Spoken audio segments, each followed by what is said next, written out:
Hey everybody, welcome back to the channel. So apparently this is becoming a series now. Um, I just made another video real fast because some people hate long form content apparently. They want it short and to the point, so I have a video short and to the point. If you want to hang out and we're going to talk here for a little bit, it might go a little long. It's going to be a little bit of a long form content video. So this is becoming a series apparently because I typically never do more than one video on a product. But I've really been enjoying this whole setup right here. This is just freaking awesome. I love it. Um, I talked about in the very first video how I had the gear wrench mechanic set. And you couldn't do anything like this with that. And the gear wrench is not a bad set. It's a great set. The gear wrench set's an awesome set if you can get it. If you want to pay the 250, 300 for it, it is a great set. But this is actually not a bad set either. I mean, I'm really, really, really liking the set. I've not been excited about tools in a very long time. I mean, I'm still buying tools all the time. I'm still buying Matco stuff. I have a Matco dealer. But I don't get excited about it because it's a lot of money usually. So for this, for paying, I paid $100 for this on sale on Amazon. So Prime Day is going to be coming up. I'm going to keep an eye out. If they go on sale again, I'll put up a post. The bottom one I bought at Lowe's, but you can also get it on Amazon. I paid $40 for the bottom one. And they hook together. If you haven't seen the other video, they hook together on the side. Right here. And you can keep stacking and stacking and stacking. There's more latches up here. So the next ones I'm going to buy are the versastack bins. Versastack, what are they called? The storage containers are the next ones that I'm going to buy because I have a reason for that. I have some other ones that I want to get rid of or replace. So I'm going to take this down here. And there's something in here I did that I talked about I was going to do in the last video, which I have since done. And the weight is okay. It's not too bad right now. But I showed this in other videos. I have two of these Stanleys, which I'm pretty sure they don't make anymore. So Craftsman makes these in the versastack, which I freaking love. They're awesome. I've looked at them many, many times at Lowe's. They're $25 a piece, I believe. Something like that. I'm going to see if I can look it up here while I talk. So I have two of these. I have another one down there. I'm not going to take that other one out because it literally has about 60 pounds of bolts in it. It has the same exact bins and they're all full of bolts. It's stupid heavy. It's down underneath my bench here. I'm not even going to try picking it up. But I love these because the bins are removable. If you ever well, first of all, if you're doing a project, right, and this is full of screws, it's better just to take this bin with you. Instead of taking this whole thing, you can just take this out. So if you have deck screws in there, you're building a fence or whatever it is you're doing, you can just take this with you. Also, what I like about these is somehow they magically always get full of dirt. So if you have any of these, you're probably saying, yep, they do. For some reason, there's always dirt inside them. And so, but they're easy to clean. So, because maybe not all of them are full of dirt. Maybe one of them's full of dirt. And you can empty it out, dump the dirt out, put it back in there. Because I'm OCD. I hate when there's dirt in everything. And, if this is sitting outside and I'm doing a project, it just fills up with dirt.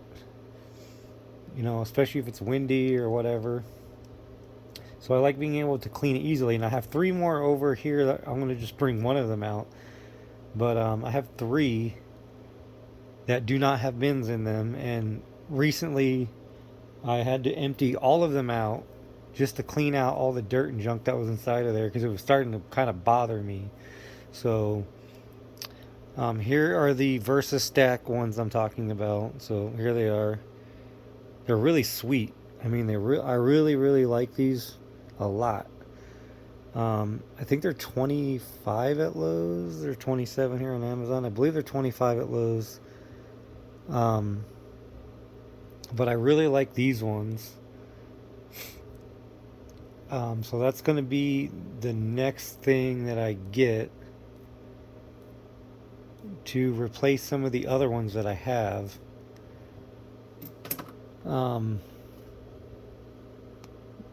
You can also get these at Harbor Freight. I have 2 or 3 of them, but during COVID, my kids wanted to sort out their Lego. So these are great for sorting Lego. Now, like I said, they don't make these things. I don't think they make these anymore. And even when they made them, I believe they were like probably in the $25 to $30 range each. And you can get the Harbor Freight ones for like 8 to 10. So during COVID, I bought like a bunch of them, and we sorted all Lego out, different colors and all that, because we really wanted to get them sorted out, so it was easier to build with and everything. So I'm gonna bring over one of the other containers I have that I'm looking to replace. I don't know how old these are. They were my grandfather's, I believe. They're well over 20 years old, maybe 30 years old. I don't know. They're really old. These are usually in like a machine shop. They normally sit on there. You'll see these at like Ace Hardware too, right? So if you've been to Ace Hardware, you'll see these on a drawer slide system. They're usually in some kind of, tower or whatever you want to call it, where you can pull them out, open it up, close it, and then slide it on drawer slides. Now I only have 3 of them, so it doesn't really make sense, and I don't have any room in my shop to even build anything with a drawer slide. I would love to do that. I just don't have the room for it. And I mean, you can see these things have taken an absolute beating, and they're heavy. They're stupid heavy. Even if they're empty, they're heavy because they're solid steel. So I want to replace these with those versastack ones. You can see here that these bins are not removable, which I hate. So recently I emptied this whole thing out because somehow most of these were all completely full of dirt, and this one has screws in it. I have 2 other ones. I have another one that's all nails, and then the third one's kind of miscellaneous stuff. So even this one's heavy, even almost as heavy as the one I have with just bolts in it. So now I could make bins for this, and I have gone back and forth about doing that. Should I just make bins for this? But then this is just an insert, so this comes out. I probably won't even be able to lift it, but this comes out. It's just an insert. Then what do I do with the insert? Throw the insert away? I mean, that's kind of where I'm at with it. I would rather not. I mean, it's got some cracks in it and stuff up here. I'd rather not destroy it anymore. They're, for being like 30 years old or whatever, it's still sort of holding up. And I do know some people that have like a lathe and machine shop, and they could put these on drawer slides. I know a guy who has something similar to these ones that are on drawer slides. They're a little smaller though, I believe. So they might end up going to him. You can sort stuff out for, a lathe or whatever, or hardware like I have it here. I've been dragging these things around for absolutely ever, 20-ish years. And I mean, they're fine. They're fine. That you can sort everything out. But like if I'm doing a project and I need these screws, I can't just take this bin out, it sucks. And having to go in here and grab these, when I was taking all this out to clean all the dirt and crap out that had been building up in there, I was just getting stabbed. My fingers were all just stabbed up from the screws. That's just the tetanus waiting to happen. So I ended up having to switch to a magnet just to kind of take everything out, to try to keep it somewhat organized, and then put it all back in. I did the same thing with the nails, and a lot of the nails I have in the other one are tiny nails, like finished nails and real small woodworking stuff. So it was tedious, to say the least. So it's kind of hard for me to part with these, but even this one's so heavy. Oh man, it's stupid heavy.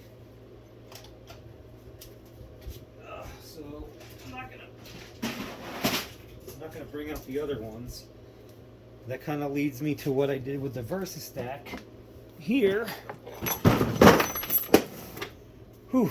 So what I did here is I fired up the 3D printer and I got some bins going here. So I know everyone's gonna say, oh, it's already got built-in organizers. Yeah, but when these organizers get full of dirt and crap, you have to take everything out of here just to clean it out. So this was my first one I printed. It's just kind of like my tester. If you do any kind of 3D printing, you know the first one could be a throwaway. This one,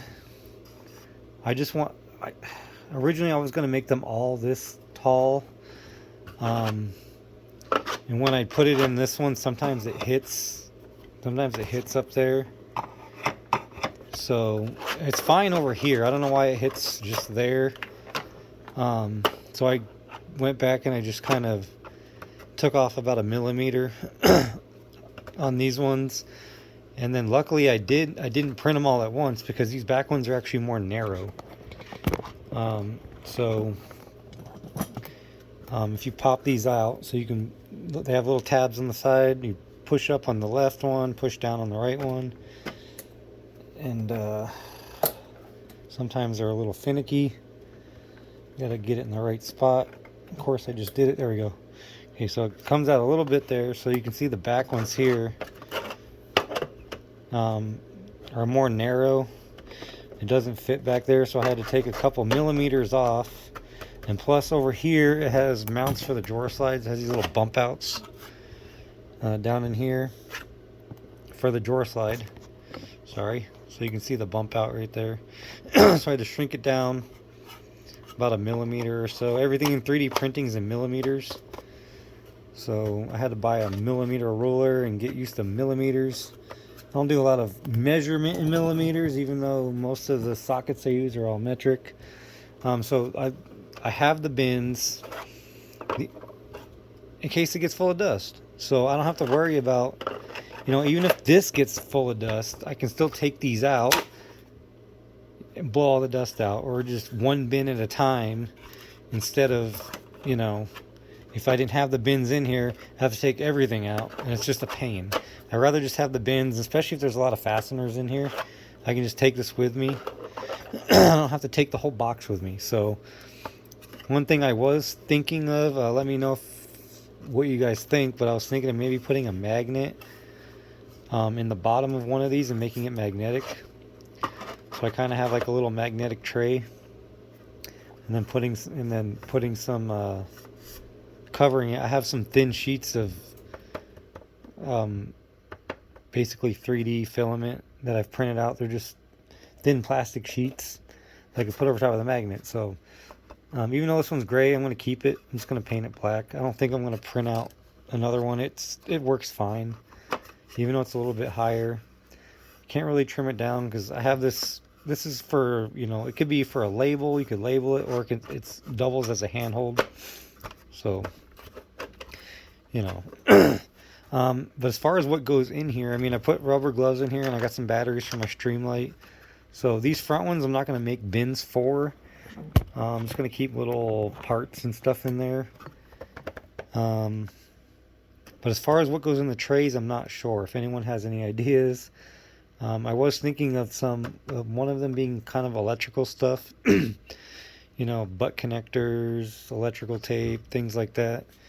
I've been trying to rack my brain as far as what I could put in here, because I haven't really had anything like this before in any of my other boxes. So yeah, I'm not sure. Because this already has everything in it.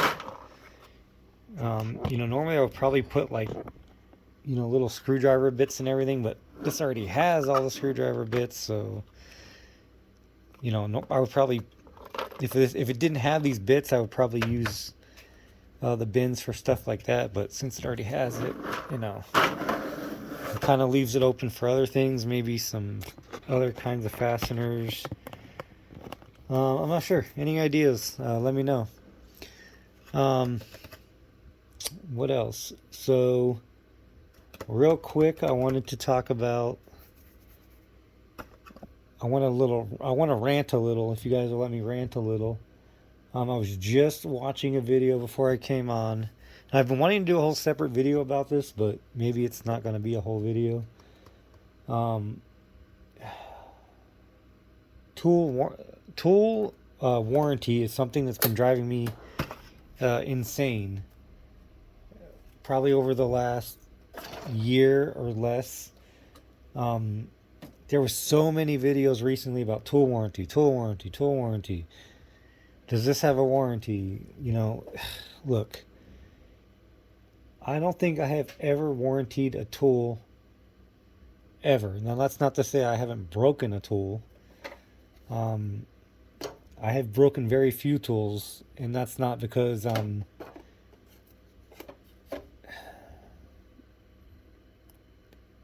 it's not because I don't use them. I just don't abuse them, and I'm not, I'm not trying to toot my own horn. I'm not trying to sound like an a-hole. And I understand things break. I understand things break, okay? But I've worked in shops where shops have supplied tools to guys, and they just don't care. Like, we don't pay. Oh, this is not my tool. I don't care if it breaks. It breaks. They don't pay for it. When you have to start paying, I've said this many times to other guys. When you have to start paying for your own tools, if you still don't respect those tools, should you even really be a mechanic? Should you be doing what you're doing? So, I don't worry about tool warranty. I buy the tools that I like. If it has a warranty, it has it. If it doesn't, it doesn't. I really don't care. I know everyone's like, buy Snap-on, buy Matco. You can go on the truck. You can get it warranted. Well, I've been there, done that. I've worked at dealerships for a long time. I've bought Matco. I've bought tool truck tools. And I've never broken any of those tools. I mean, I did have an impact that, I don't know. I don't know if it broke. It malfunctioned. Maybe it did break. I don't know. I don't know why it did what it did. I mean, air impacts are weird like that. I oiled it every day like I was supposed to, and it's just one of those things. Something weird happened, but the Matco guy was able to rebuild it and get it back to me, and I was just using it like normal. So, I mean, I wasn't abusing it. Impacts are impacts. So it's not like I was putting I didn't shatter a chrome socket by putting it on an impact. So, don't worry about tool warranties. Like I said, I was just watching a video and the guy commented like, I only buy Snap-on because, they have good warranties and their stuff doesn't break. And I said, really? That's not true. Okay, that is 100% not true, because I've had these Craftsman USA tools here since like 1997 or something, and I've never broken a single one. And it's because I don't abuse them. I don't stick them on an impact, at least not to like break a nut. I try to always use a breaker bar, break it free, then put the impact on and run it out. So, I mean, that's really the proper way to do it if you don't have an impact socket that's going to fit in where it needs to fit in. So, you put the ratchet on it, you break it, and then you run it out with the impact. So if you're just sticking it straight on there and you're trying to break something that's torqued to 500 foot-pounds with a chrome impact socket and it breaks, well, that's on you because you're a dummy. So, you shouldn't be doing that. You shouldn't be doing that. And again, I'm not perfect. I mean, I can count on one hand how many tools I've broken because I got impatient, or I was in a situation where nothing else would fit. And I did break a ratchet one time just because I put a 6-foot pipe on it. And 6-foot pipes shouldn't be on ratchets. You should be using a breaker bar. But I got impatient. And I did it. And, I didn't do it again after that, I can tell you that. And even though that ratchet did have a warranty, I never warrantied it. I just never got around to it. I had like 10 other ones, so I wasn't worried about it. I could probably buy a rebuild kit and do it myself. It just broke the little pawl on the inside. And I just wasn't worried about it. I don't worry about warranties. I mean, it is what it is. I mean, yeah. I know with like Milwaukee, I'm not a Milwaukee fanboy, but I know with Milwaukee, I have buddies that have Milwaukee and they had the battery issues, the battery slop issues. You know, you would it's impacting so much that it's rattling the batteries out. You know, they want to have they want these things to have 1,000,000 foot-pounds of breakaway torque. All that vibration is going to screw up the battery, and they shake out, and then you have to tape them on or rubber band them on or whatever. You know, I know that these. I don't know if these Craftsman ones have. I don't know what the warranty, if they even have a warranty. Well, it says full lifetime warranty right there. Will I ever use it? Probably never, because I've never broken a Craftsman socket or anything like that. The one ratchet that I did break, like I said, that actually was a Craftsman ratchet. But again, I was misusing it. So if you misuse your tools and you abuse them, yes, they're going to break. It doesn't matter. I don't care if it's a snap-on. I've seen plenty of guys break snap-on because they were abusing it. It happens. I don't care who makes it. It happens. So unfortunately, some guys just don't care. I mean, they don't give a crap. They don't take care of their tools. I learned from a young age to just take care of my stuff. You know, I'm paying for this with my own money. Why am I going to abuse it? Why am I going to destroy it? It's really stupid. It kind of angers me. And it's just the only discussion on YouTube is, you know, warranty. It's only it. That's what everybody cares about is the warranty. Now, if it's, you know, the crappy Milwaukee tools where the battery sucks and you use it one time and it fails, then yeah, I mean, I could understand that totally. I mean, I don't own any Milwaukee, and I don't plan on buying any Milwaukee. You know, I've got these crappy Ryobi tools. Okay, these are not the best tools. I can tell you what, I've had this drill for 5 years and it's never broken. I can't even say the same thing for my buddy who bought like a $400 Milwaukee Impact and the thing failed. Like after a couple uses, something broke inside of it. This one here is the Ryobi they don't even make anymore. This is 15, 17 years old, something like that. I've had this thing forever. I've dropped it 100 times. It's never broken. It still works. This is back when Ryobi actually made good stuff, when the stuff was blue. I still use it. I got the newer battery, bought the newer style battery for it. And it's been a beast. And I've been, just the last few days, getting more and more excited about Craftsman again. You know, I have not bought anything from Craftsman since Sears went out of business. That was the last time. So this is the first thing that I've bought from Craftsman since Sears went out of business. So that was a long time ago. And ever since I first started using this at the beginning of the year, I've gotten excited about Craftsman again. And I was playing around in Lowe's with their some of their battery stuff. So maybe I'll get a battery Impact if you guys are interested in that. Because I've been looking at a battery 3/8 battery Impact. And yeah, I've just been getting really excited about Craftsman again. Again, I said in the other video, it's nostalgia. I don't care. You know, that it's, I mean, it would be great if it was made in the USA, but, you know, it is what it is. You know, like I said, it's made in Taiwan, but it's just the nostalgia. You know, I grew up using Craftsman. That's my very first tools that I showed in this cart over here.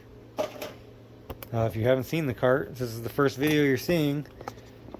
All the chrome sockets in here are all USA made Craftsman. I've had since like 1997. I've never broken any of these tools. They have a lifetime warranty. Never broken a single one of them.